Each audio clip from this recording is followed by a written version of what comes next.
Twasema asante kwa Mungu wetu, twasema asante kwa wema wako, kwa maana fadhili zako zadumu milele na milele.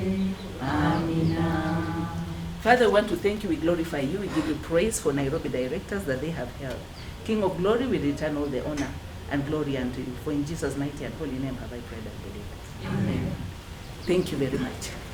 I want to begin by saying that us in the education sector, we are not just tourists. We are travelers. The difference between a traveler and a tourist is one has a destination, the other one, any destination will arrive there. And we do not want to be tourists in the education sector. We want to keep our destination in mind. So this pandemic has just done for us just a detour. We have just moved off the main path that we usually do. So how do we adopt the detour mindset?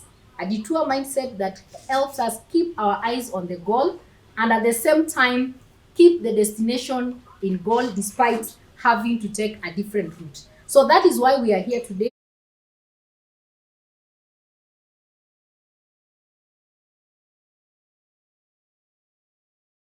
COVID-19 has not left any of our schools and our teen girls safe at all. In the Kpsa school, we have tried as much as possible to make sure that our learners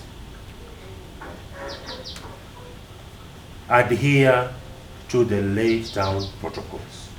And one of the things that actually we really followed after being hit hard is staggering the start and the close of the school day, and also staggering our meal times. We had to do some adjustments even in our buildings, that in some of our blocks we had to remove the normal iron sheet roofing. Then we did the slabs because we don't have the adequate field, the adequate space. So at some point I had to put up another new structure whereby I didn't put the iron sheets. I had to put the slab on top to be like an open air. Then I removed the other roof to see that actually students can now comfortably stay on top of the roof when they are studying. So we had to put down the protocols. So an encouragement also to our other school administrators, so to say, that we can only say that the full resumption takes place considering where the coronavirus is hitting hard. If the government could consider the regions where the COVID-19 is hitting hard, then consider reopening of schools, the areas where we have the low cases. Then from there, they will have a leverage on now how to accelerate and capture learning also in these other areas, than having the whole population of learners stay at home. That would be my take on a light note. So, coming here, the only rescue measure or the only saving protocol here is about the hygiene standards. Putting on the right masks and having the wash hand facilities, as you can be able to see in one of our clips here. We have tried to make sure that learners, when they enter the school compound, they have to wash their hands. But before washing their hands, they have to make sure that their temperatures are well checked. We have to take the temperatures. As you can see, we have installed the wall thermocans in almost every level, and we have also the movable stand thermocans at the entry point, whereby our learners will be able to check their temperatures. And then we have the first check of the temperature, Then we have the confirmation that actually takes place now in classes.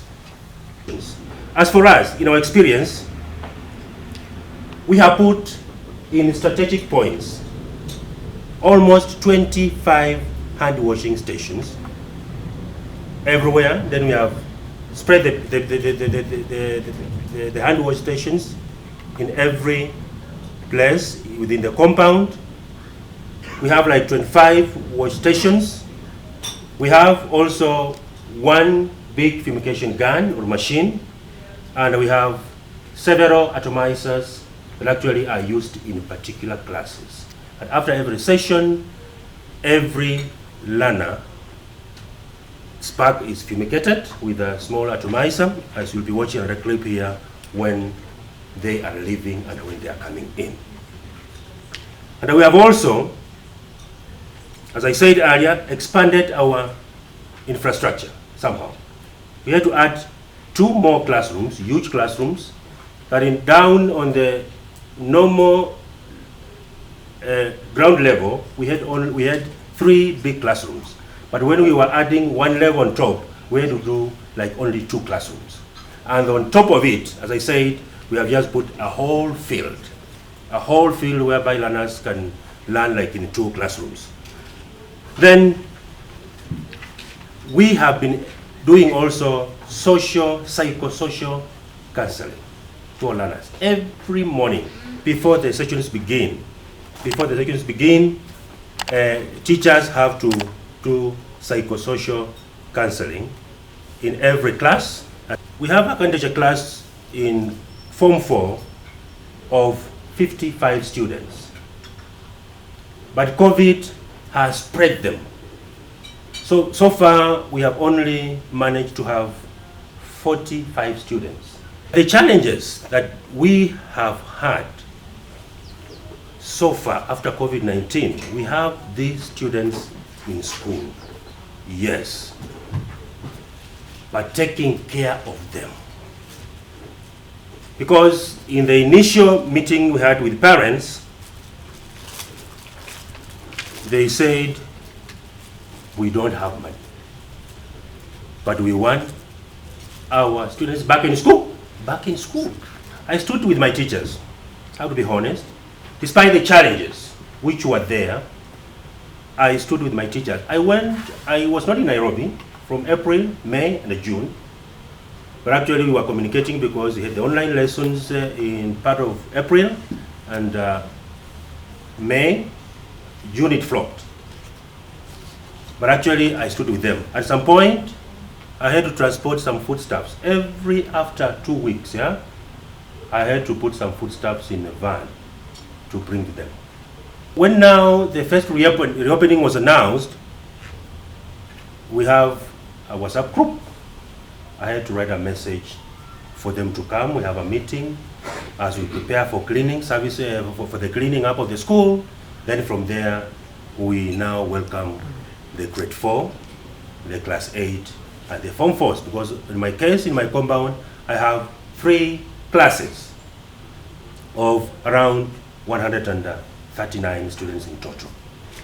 We should not be dismayed. We have been hit hard, but when we stand together, we shall overcome.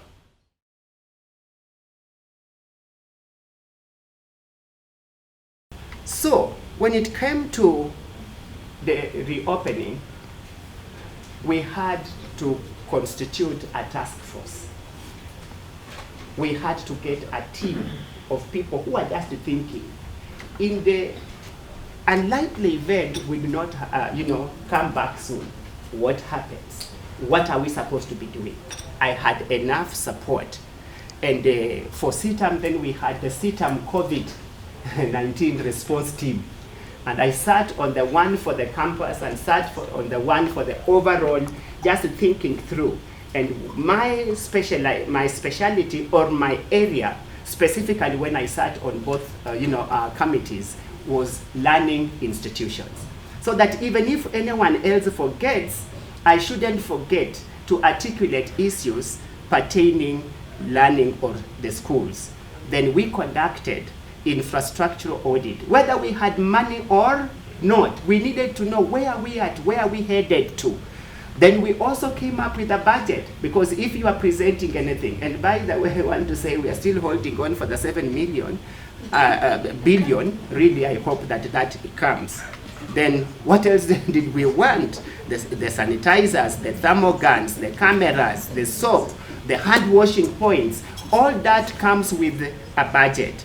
The signage, the mounting, you know, the way you even just put, how much do you need? If you are telling somebody you actually need the money, and as we are waiting for 7 billion, I can tell you that we all had everything put together. Then engaged possible professionals to help us think through. And you can tell, why would I show you that? Those are some of the hand washing points. And we did not actually go for the, let me not call them artificial. I have seen some of them. But we thought COVID-19 comes and goes. By the way, it is something that I pray that that spirit would die and be forgotten from the surface of the earth. But we thought cleanliness is not something you wish away.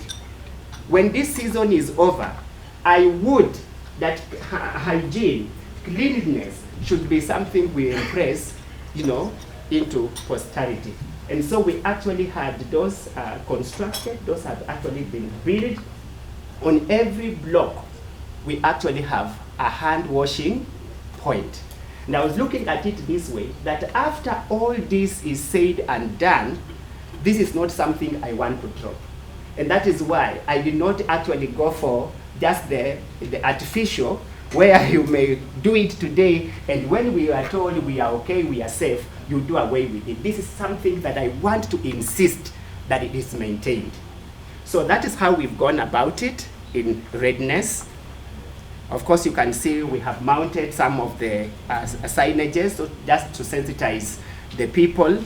But I must be quick to say, in as much as we have put the signages and just sensitize the environment, there is a way you package information.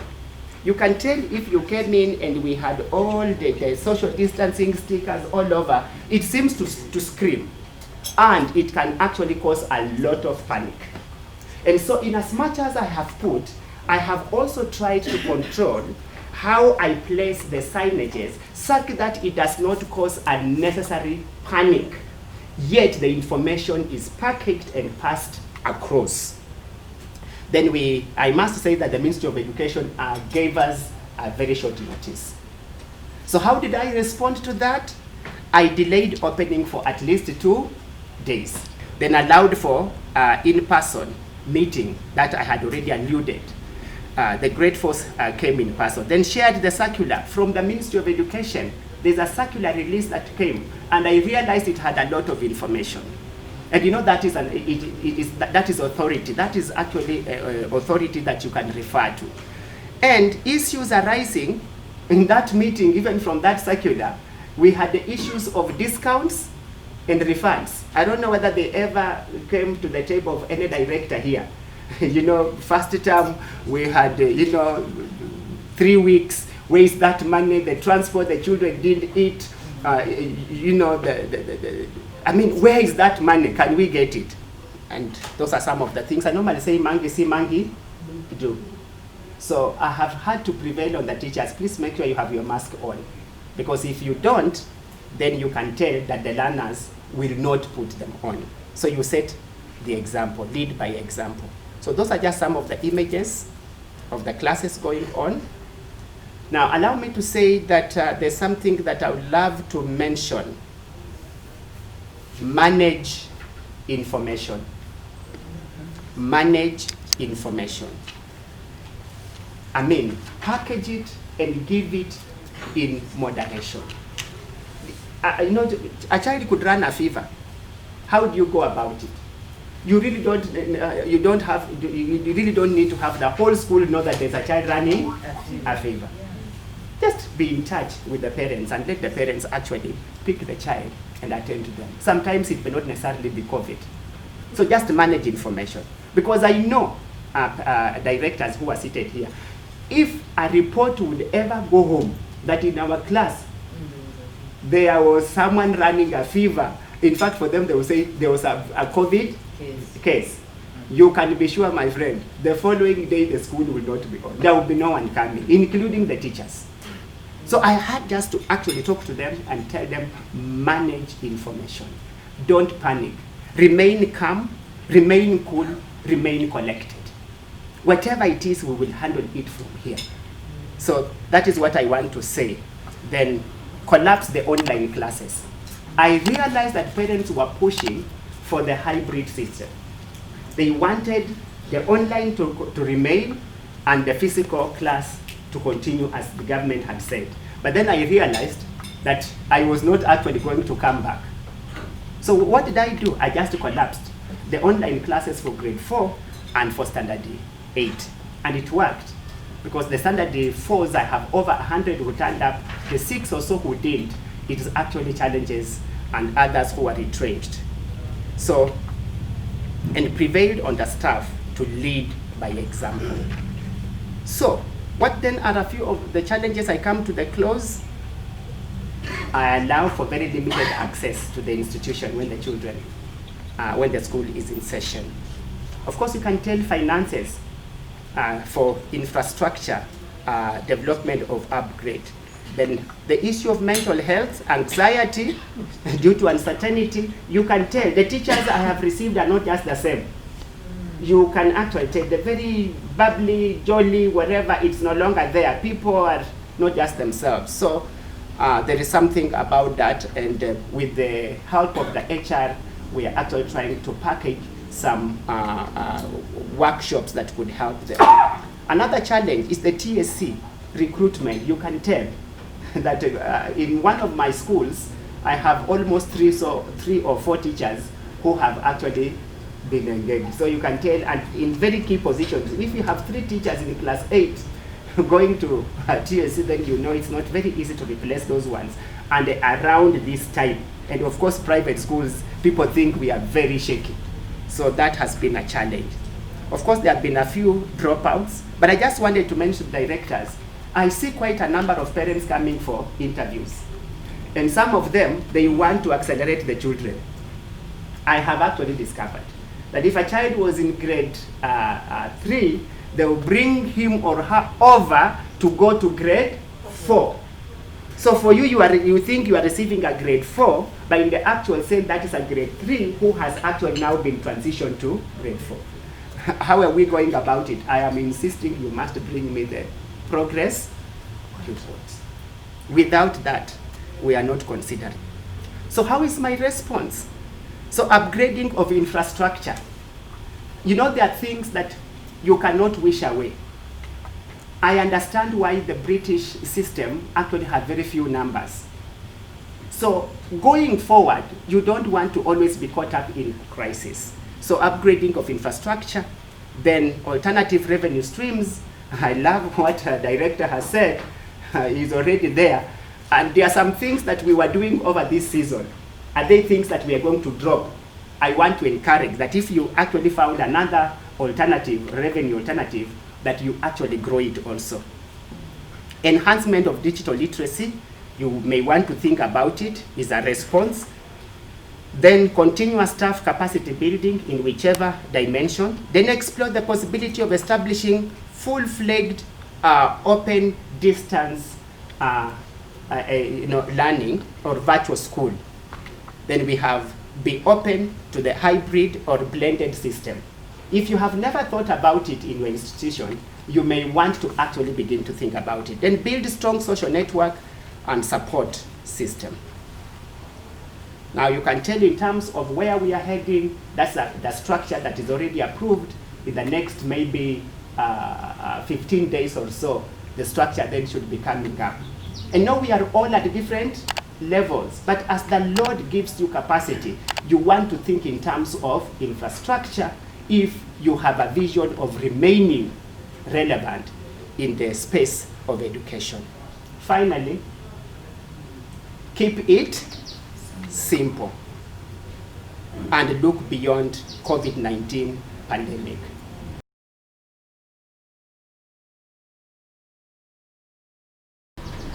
With the new dispensation and the new wave of the virus, we are seeing an escalated problem which is coming.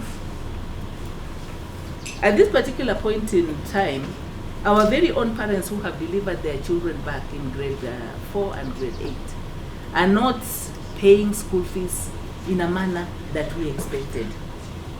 They're actually paying school fees in bits, also citing uncertainties that schools might close any moment. Just the way it closed in March, before they could be able to spend, as they say, their school fees, which they had already paid. Directors are suffering economic challenges at this particular time because sustaining two classes, with the kind of manpower we have, especially for standard 8 and grade 4, it is a bit too much. There are no economies of scales anymore, which we thrive under as Kenya Private School Association. You realize that most schools actually at the ratio of 1 teacher to 5, which is a very high ratio. And you know, you would not make it any lower because you need manpower right from the gate. You have seen the extra duties that have been created within the school setup when we were shown the clip of some of our schools here. We have the teachers actually acting as COVID officers. We have the COVID what do you call it? The team, COVID response team, which also has to do its work, and mostly its work is outdoor, managing the coming in and going out of the children and managing the environment, including fumigation of classes and fumigation of the seats thereof. So that actually calls for a lot of finances, which are going to put our directors in limbo. I do not know how the 3 months will be,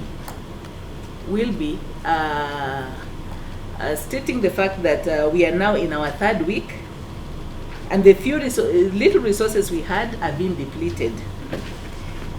End of the month has now come. It is time to pay our staff. The payroll looks beautiful. The bank balances are not as beautiful as they used to be. Our teachers are very optimistic, and knowing that children are in class, therefore Madam or Mr. or Mrs. shall pay us, and pay us in full, isn't it? They are really waiting. I do not know how many people had time again to do a new contract with them and tell them, now that you have reported on 12, you're going to receive half salary or 70%, or do they run with the previous letter we gave them that they would work either and will be paid per lesson or will be paid a percentage of their salary. They're expecting a full salary. They have moved back to Nairobi. They're coming to school daily, and I'm sure they expect money to be paid to them, including the watchmen at the gate, including the sanitizers you have to buy, the soap dispensers. I'm sure even water usage in your school is higher than ever, because we are more alert. When I had a virtual meeting with the parents, I told them, you know, you are the people who will bring COVID to your children. For us, we have taken good care of ourselves within here, and we do not expect that the virus can come from us. So please take care, help us to take care of these children, because they must come to school. Teachers must interact with them. As much as they are sanitizing, they must touch their books and mark, isn't it? And they must be able to help them whenever possible. You know, Nairobi County has the highest conglomerate of schools. And it has the highest number of buses or fleets that traverses the city of Nairobi by day and by night. These particular transports, school transport, we have been ordered to have only half the number of pupils within the bus. If you have a 33-seater, you're carrying half the number. The economies of scale dictates that this is not viable at all. And we are running on diminishing return. And we cannot be able to sustain this. So if they can come up with a policy that can work out for us so that we can be able to help ourselves out on this, so that we continue offering our children proper transport. This being a national agenda, COVID-19 was not a county problem. It was a national agenda. It was highly managed by the national committee. When you saw some of us trying to get information before we come to you, because it is a national agenda, it is not a county agenda. And our Madam Chair and CEO have been on the front line running helter-skelter up and down, making sure that we survive. And we want to thank you also, because there's been great recognition of Kenya private schools at this particular time. Any problem always has a silver lining. I think Kenya private schools has been able to flex its muscles this point in time. Otherwise, thank you very much, and may God bless you.